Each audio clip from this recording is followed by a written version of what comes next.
So most of you may know us as Johanna, Anna, and Doorae.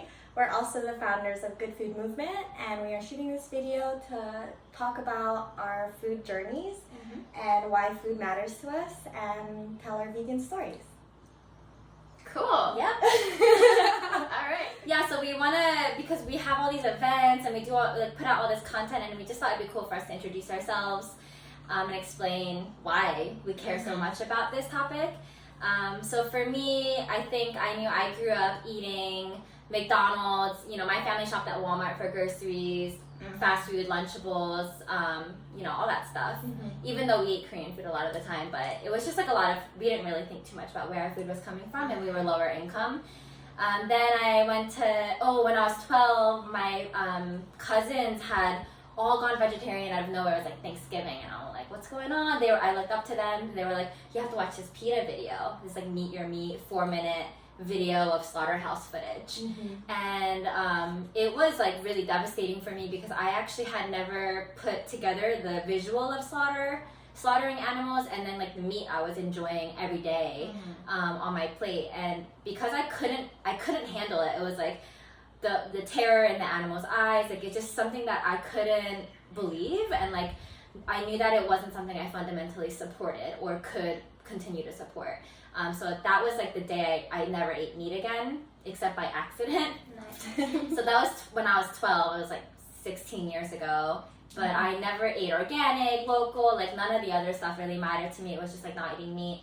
And then I went vegan when I was 19 because I read Will Tuttle's World Peace Diet book, which connected all the cruelty in the dairy and egg industry, as well as the environmental impact. I think was the biggest thing for me. How like just dairy alone was thousands of gallons of water for like 1 gallon of milk, and both the environmental devastation as well as the cruelty that existed in the animal industry outside of meat was really surprising to me. So that's when I went vegan. So yeah, I'm vegan, plant-based now. That was like 8 or so years ago. Yay! It's been a cool journey. I just think it's important to share like where we came from. Like you don't start out for the most part eating organic, vegan. Like that's pretty rare to be born that way. But growing your awareness and how you can make choices in alignment with like the things you're learning actively as a adolescent or as an adult is really important. So my journey started 5 years ago. Well, yeah, I think it was 5 years ago. It started when I first visited Wife. I visited you. That's Doorae. I visited you like 5 years ago, and you were super like cute and strict about it. You were like, we're only gonna eat vegan food, and I was like, okay, cool. Like I was pretty open-minded. And no, but tell them what you ate right before you got to. I had this like Hawaii. I had this hat on. It was like this meat market hat. I forget where it was. It was just like You said that you didn't want to go vegan because you knew I was gonna pressure you, and then you ate a Big Mac at the airport before you got to Hawaii. I was pretty resistant, but I was also open-minded. But I was like, there's no way that I'm going to go vegan. There's no way. I was pretty omnivorous, and I was like a huge meat lover, and I knew Doorae was vegetarian and vegan for a while, and I was like, no, like She can't convince me. yeah. And I even told my boyfriend at the time, I was like, there's no way I'm gonna go vegan. Like it's like we were like laughing about it, because I knew she was gonna try to convert me. Definitely. But you were really strict, but like so like open about it as well. You were like really embracing me, and it was super easy to eat vegan food because it was so good. We were going to like Simple Joy and Peace Cafe, and I was like, this is easy, and I was pooping really well, and I was like just detoxing, and I was like, this is awesome. And then on top of that, on top of the good food, we were watching documentaries. We were watching Forks Over Knives, which is a really good intro, and we were watching Gary Yourofsky's Best Speech Ever on YouTube. Have you ever watched it? Probably. It's intense. I've definitely watched his videos before. Yeah. It was good. It was like convincing, and I was like, oh my gosh, and I was finally making the connections of like how my impacts, what the impacts were of my food choices. I never thought about it because I didn't want to think about it. Yeah.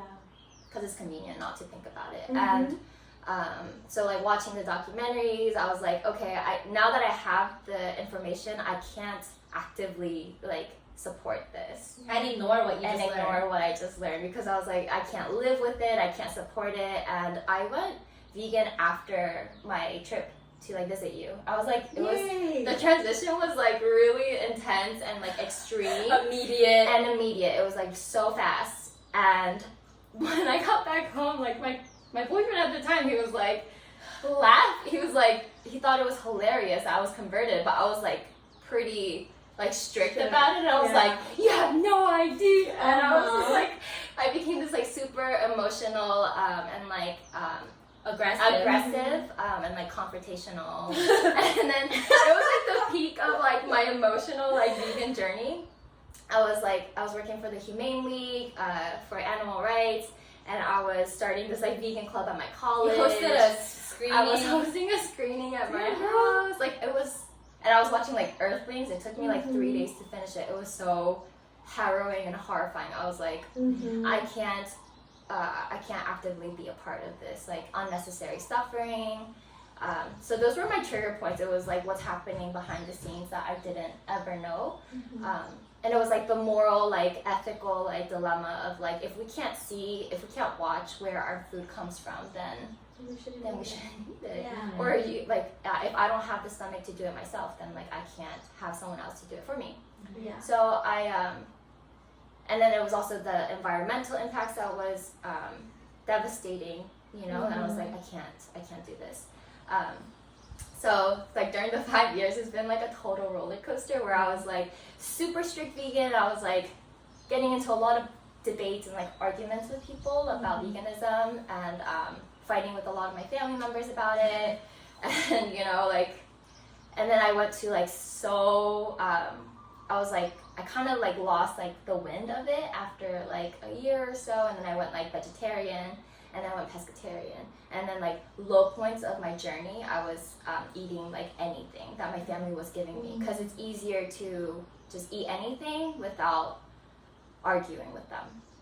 So and then I went back to like being vegan, you know. So it's like it's been up and down. It oscillates. It's been so like, yeah, it's been a long like up and down journey. But now today I would say I'm mostly plant-based, but I'm still pretty flexible. I used to like really hate on myself and like really shame myself because I'm not like 100% vegan. I'm like eating dairy or eggs, or sometimes I eat sustainably caught fish, and I would shame myself, being like, oh my god, like I'm the worst person ever, and the hypocrisy. And I was just like, that's gotten better. And ever since I've joined Good Food Movement, I was like, cool, like this is so aligned with my lifestyle and my values, because we're all trying to like create an inclusive community. We're not like shaming people, we're not judging people, and it's like fun and exciting instead of like, you know, strict and like you know, like abolitionist, like aggressive vegans. Yeah. So I think that's where that's where I am on my journey, and it's so fun. Yay! It sounds like a vegan retreat that you had with Doorae, like a super fun one with your best friend. It changed my life. Totally. Yeah, and I think we need to. It's like it was so immersive, and it wasn't even like I wasn't even thinking she's gonna go vegan. I was like, I just don't want to buy meat. Yeah. Like it's just not what I do. I'm not comfortable with it, especially back then when it was like really new and important to me. But it was like, let's just go to the store. We're gonna go to the store. We're gonna go to these restaurants. There's no scarcity when we have all these options. So you're full regularly. You're eating delicious flavors. So you're not like, oh, where's the meat? It's like, no, it's just we're eating 3 meals a day and we're full every day. Yeah. So easy. How far along were you in your vegan journey when Joe What year visited? was it? Like 5 years ago? Yeah. So that was like 4 years into my journey. And I think I actually met you when you visited the first time. That was the first time we met, and we went to an ecstatic dance. Yes. I cried. I was like, I'm so uncomfortable.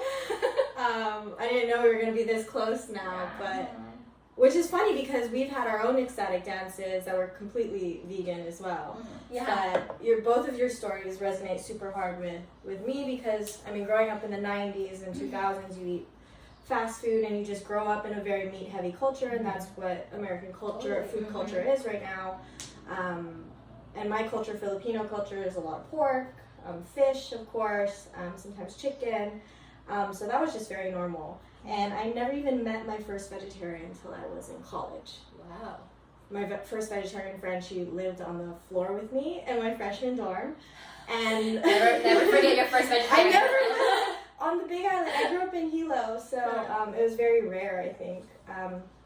And when I was first introduced to veganism was through you. I think the last semester of your college career, Doorae stayed with me at my apartment, and I remember the first vegan thing I ate was like a chia seed pudding. Ooh. That you made for me. Yeah. Well, you didn't even make it for me. I think you made it. Did I? I don't remember. No. You make the best. Well, I learned from the best. But no, you made it, and you're like, you can have some, and I was like, okay, whatever, I'm open to it, and I ate it, and I was like, what is this? It's just milk and chia seeds, you said, and I think maybe you put some maple syrup. Like vanilla extract and sugar. And it was so simple, and it like blew my mind. And so fast forward, it's like my last semester in college, and Doorae came back from the Big Island. She went on like a little vacation, super hippied out. She came. No, it was because I graduated college and I was so overwhelmed throughout college. So and I was like, I can't, like, nobody email me. Nobody, I'm just like, I'm going to go be a hippie off the grid for like just a few months. We all need that. Yeah. And do you want to tell them about Gentle World? You tell them. Gentle World changed my life. Well, I think you Shout sparked out. the flame, and then Gentle World was like a bonfire. So basically, Gentle World is this nonprofit educational organization. They live off the grid on the Big Island. They also have land in New Zealand. And what they do is they're part of woofing, or they were, and they would bring people in, let them work around the house, or on the property, in the garden, on the farm, wherever. And then they would just feed them 3 vegan meals a day, give them a place to stay, and then give them educational materials. So for me, it was documentaries. So I went to Gentle World per your suggestion. Not vegan at the time. I was like, okay, sounds like a cool place. She's like glowing, coming back. And I stayed there for 5 days. And the first night I was there, they had me watch Earthlings. And Which, if you know what Earthlings is, it's like so funny. Like, welcome. They had me watch Earthlings, and I was with 2 like grown men in there, and like they both walked out like halfway through, and I was like sitting there by myself, like just like mouth open, like couldn't believe, Crying. Yeah, the suffering that was happening, like seeing the eyes of the animals, and seeing like how they were just so helpless, and like, why are we doing this? But it's for food, it's for entertainment, it's for clothing, it's for testing, it's for all these products that can be made without that suffering, unnecessary suffering, and without animal products. So right there, I was like, I'm never, to the best of my ability, gonna be involved with that or support that kind of industry. And I decided to go vegan, and it was really easy because the food there was incredible. They have a cookbook called Incredibly Delicious. Oh my god. They were like, this is incredible. The green one. I think it's like yellow or green, but they're like the OG like vegans. Yeah. And I remember one of the first meals I had there was vegan lasagna. Oh, so good. I had no idea that Yeah. you could have non-cheese cheese. Yeah. And I was like mind blown, because cheese and I think fish were the hardest for me to give up. And yeah, now I will eat fish if my boyfriend catches it. But that's pretty much it. Yeah. I like Joe, when I first went vegan and I came back into the real world after Gentle World, it was really hard because it was almost like a culture shock. It was a culture shock. Yeah. Like seeing everybody like putting dead bodies into their mouths, and I was like, oh, like judging people so hard, and ultimately like judging myself when I would like fuck up. Is that okay to say on here? Yeah. And yeah, but I've kind of made peace with it, that like it's not about perfection, it's about doing our best. And sometimes the locally caught, sustainably caught fish is better than the GMO plant-based burger. Yeah. And that's okay. Yeah, it's okay. And there's a lot of nuances with this whole journey. Yeah, and that's why, you know, we call it Good Food Movement. It's not like Vegans United or whatever, you know, it's like, I think we all kind of started to eat more consciously through being vegetarian and vegan, and like, you know, I started eating organic while I was vegetarian before I went vegan, and it just depends for everyone, and there's no perfect mold to which, like, there's no mold to which a perfect eater exists. There, like, I know plenty of people who like hunt and they believe in killing invasive animals because that actually can restore our ecosystem. And act as a way to like manage that population, and like I personally won't eat that stuff because I know I can't kill venison and gut it and dehair it and do, you know, it's just for me like not something I feel comfortable with, nor something I want to put in my body. But for people who want to, and from a sustainability perspective, it's a sound argument, whether ethically you agree or not. It's like everyone has their own values, they're making decisions about their food. I think when it comes, for me, what bothers me is like when people know, like when they know something is bad and then they continue to like not do anything about it. I think that's where we need to grow up as humans, but we can't judge people for living the life in a way like they've thought about themselves and then they're doing what they think is good. You know, I think there's like a difference between being selfish with the information you have versus like taking information and then executing it differently. You know, so there's vegans, there's hunters, there's flexible vegans, which is something we really promote.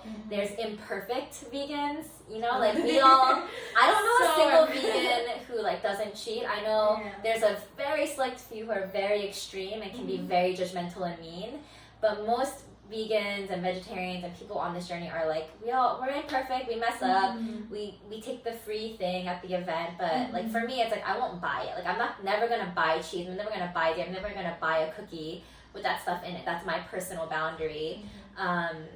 But there are times when there have been flexibilities in the 9 years since I decided to go vegan, and I think it's important to honor that, acknowledge it, forgive yourself, forgive others, and stop don't be rude. I think it's like just a general facet for like don't be rude and don't make the vegan movement look bad because you're being mean and judgmental, because you're not perfect either. You're probably eating GMOs or tons of plastic packaged food. It's like just, you know, let people do their best and really trust that they're trying their best. Yeah, that reminds me of this quote that I absolutely love. It's we don't need everyone to be a perfect vegan or a perfect zero waste. Yeah, we need millions of people to be imperfectly zero waste. I think that's the word. Imperfectly plant-based. Imperfectly plant-based. Sum it out. Yeah, and I feel like for me, like the vegetarian and the vegan journey, like if other people like had shamed me along the way, like it would have like deterred me way more and like hurt the journey more.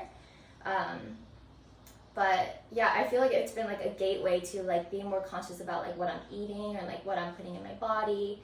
And now like working at the CSA with you, like I'm learning more about like supporting local and like eating organic and growing my own food, which has become like a huge passion of mine too. So it's like any areas in our lives that we can improve and help each other improve, we should. And we don't know like what everyone's journey is, and to like hurt or like stunt their growth by imposing our values and our beliefs on them, it's counterproductive and it hurts the movement. So I'm like all about the inclusion that like we're promoting here. Absolutely. I think ultimately it's about compassion and remembering that we weren't born vegan, you know?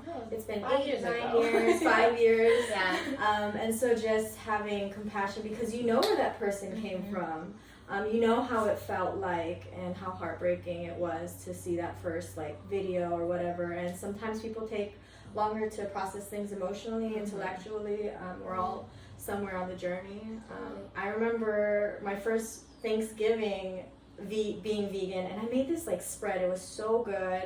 Like I had juiced oranges, like fresh oranges for this like yam, like candied yams, and like roasted fresh beets and made like tofu and everything. Dang, girl! But I regret it now. But like I didn't share it with anyone because I didn't want to go to a non-vegan dinner. So if I had the chance to go back and do it all again, I would take all that fucking awesome food and like share it with non-vegans. But like I was so like, I'm not even hanging out with anybody that's non-vegan right now, you know, like that was a loss, because I know people would have really enjoyed that. And I know, and they do still now, but I just, because that's like one of it. It's like, I can't believe this is vegan. Yeah. And like that's one of the seeds that people plant in other people is like, try this, it's delicious, and it's like vegan, and it spreads, it like deflates the idea of like scarcity. Absolutely. And like we can't enjoy good food because like because there's no options. And that's why like vegans get made fun of in the media. It's like, oh, you eat carrots and salad, and I'm like, I could eat more carrots and salad. I actually don't eat like barely. I don't eat enough. I'm eating like bread and pasta and ice cream. Like I have a very decadent diet, and so good. it's not about scarcity, and I think that's like really the myth that we need to take away. And like you have your chia seed pudding example, like I have an example. There was a raw vegan restaurant here that was called Greens and Vines, and they had this living lasagna, and it was like this cashew cheese with like all this like citrus flavor and these zucchini noodles, and like it was just like the most flavorful thing and I was like, this is the most flavorful thing I've ever had in my life, and it's raw, vegan, organic, and it was just like a moment for me where like I didn't want to go raw vegan, but I believed I could go vegan because of the flavors that existed within that food. And I think just realizing that flavor comes from plants, you know, like no one eats meat and fish without the sesame oil and the salt and the garlic and the citrus, you know, so it's like all of that, all the flavors are plant-based, so you can make anything to taste like whatever your meat is seasoned with, because it's just seasoning, you know? Yeah. That was a good. That's our food journey. That is. Yeah, so I mean, the big thing with Good Food Movement is that we're like just promoting that everyone is unique. And I think most of the folks who are like with us in the movement are just in some part of this journey, and we're not all the same. But we all have like the same goal. Like we want a sustainable future. We want to be healthy. We want to have like a thriving community, and that's really what it's about. And you know, I think we've at some point, us and others have experienced kind of that aggressive vegan. Oh yeah. And we in all of our journeys, we've been the aggressive vegan. Like, I fucking judged everyone, and I couldn't even look at them, and like that's something I like to share too, is like be patient with new vegans and those who are aggressive, because usually it's for a short term, and then they get through that. It's one of the stages of veganism. I call it, it's like a stage of grief. You become angry and militant, and then you become more chill over time, which has happened to all of us. So yeah, don't define the vegan movement by people like that, but like it's really made up of tons of people who are just like, this is great, I feel good, this is good for the environment, my carbon footprint's lower, animals are happier, and pooping so good. Pooping regularly. The Good Poop Movement. The Good Poop. New logo coming soon. Yeah, it's exciting. Yeah. So wherever you are in your vegan journey, you're welcome to check us out at Good Food Movement. goodfoodmvmt.org. And share some comments if you're watching on IG or one of the other platforms, if like you want to share a little bit about your journey. We miss everyone. We want to do events soon, but we're here virtually for now. Thanks, everyone. Bye. Bye.